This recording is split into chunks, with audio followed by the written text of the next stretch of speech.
How to tie an end loop for a leader or to fasten to a clip at the end of a line. Start by making a loop,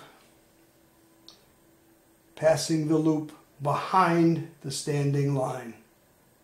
Okay, that brings you to this point. Pinch it. Make a second loop in front of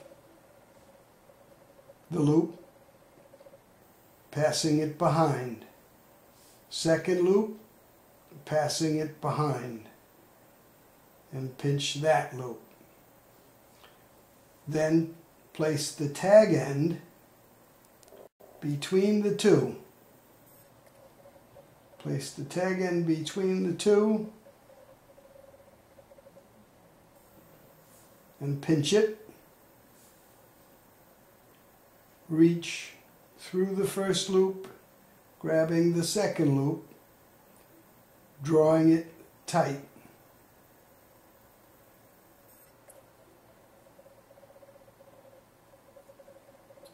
Pull down snugly. If either end of the loop slips, it's been tied in correctly. Try it again. If it does not, you've successfully tied an end loop.